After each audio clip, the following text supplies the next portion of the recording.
Assalomu alaykum do'stlar, yaxshimisizlar? Men Sumayya. Bugun Uyg'ur tarixidagi bir mashhur shaxsini sizlarga tanishtirmoqchi. Burun kanalimda yillarga javob degan she'rni yodlab chiqargandim. Bu she'rni kim yozgan deb baxinglarchi. Bugun shu she'rni yozgan Lutfullo Mutallibni sizlarga tanishtiraman. Lutfullo Mutallib 1922-yili 11-oyning 22 kuni hozirgi Qozog'istonning Olmuta oblastiga qarashli Cho'nji yezasining Sayboyi mahallasida dunyoga kelgan. 1931-yili oilasidagilar bilan G'uljaga ko'chib borgan.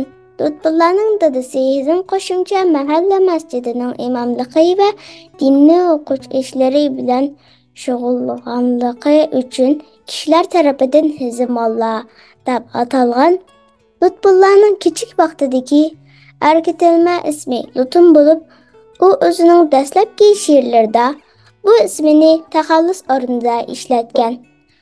Lutfullo dadasining tarbiyasida 5 yoshida savodini chiqargan.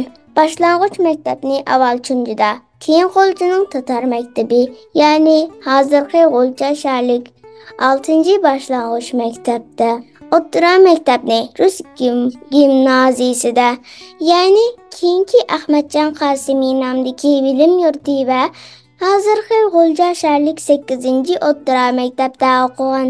1939-yili imtihon bilan Urumchidagi Xinjiang Darul Muallimin, ya'ni hozirgi Xinjiang Ma'rif institutiga kirib Uyg'urcha o'qigan.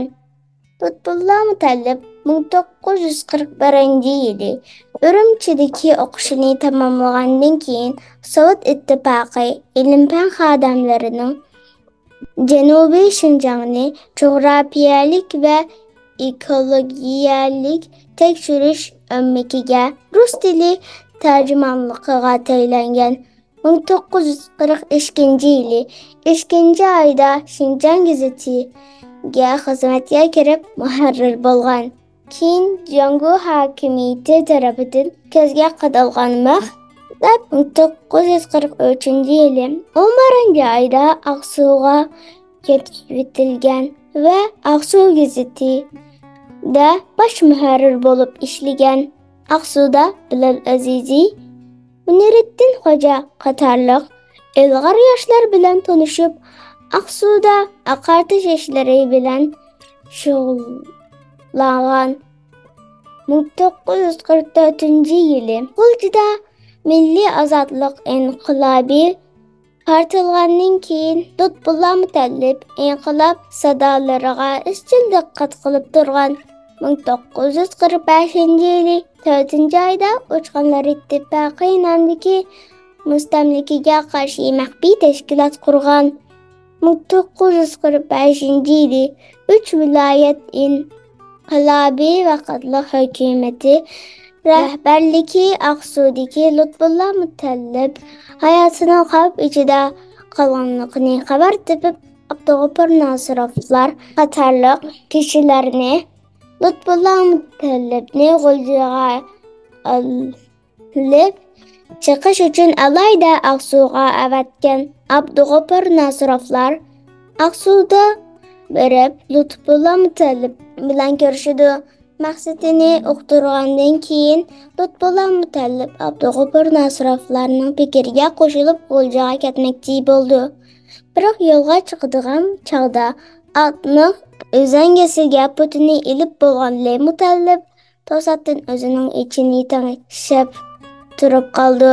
Abdug'ofur Nosirov, "Nima bo'ldingiz? Tuz bo'ling" deganda u, "Shu turoqda men Aqsuga kelsam, birinchidan men qo'mondonni qo'rqqan bo'lamdiman.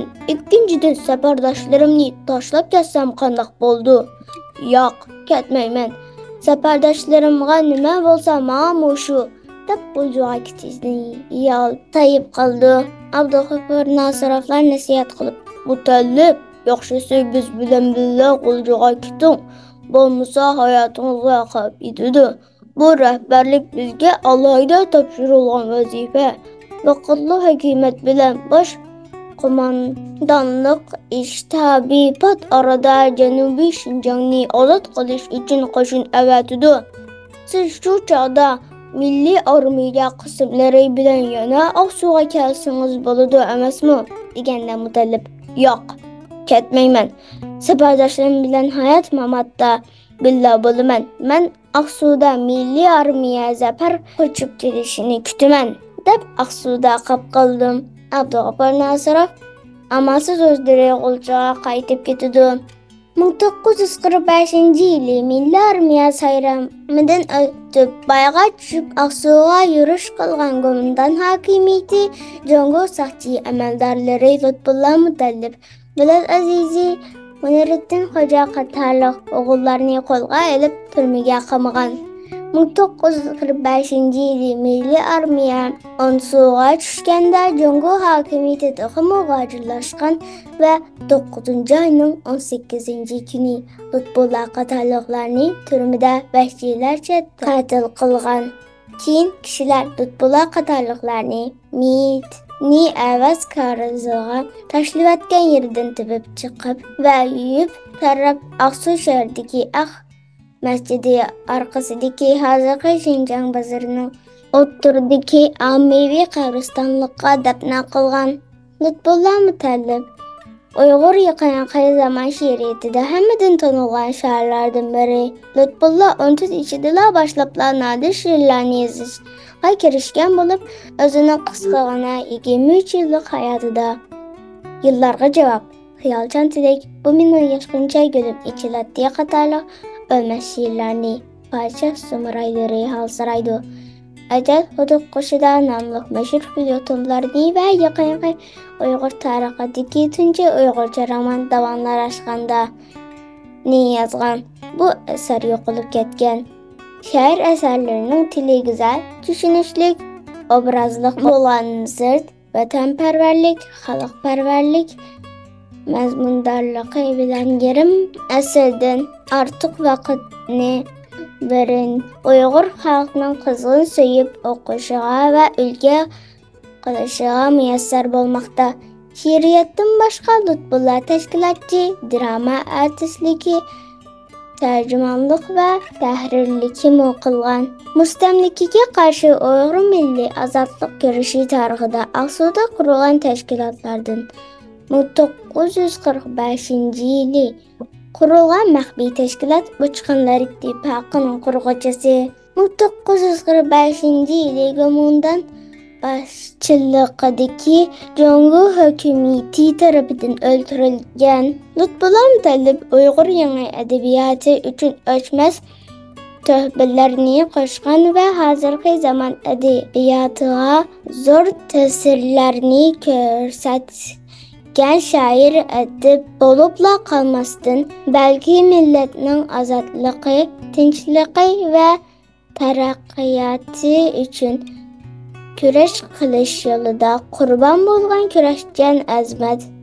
Biz marhumning qisqagina ammo ulug' hayotiga qoldirgan o'chmas izlarini cheksiz sog'inish va chunqur hurmat ichida aslab yod etib turamiz. Xo'sh,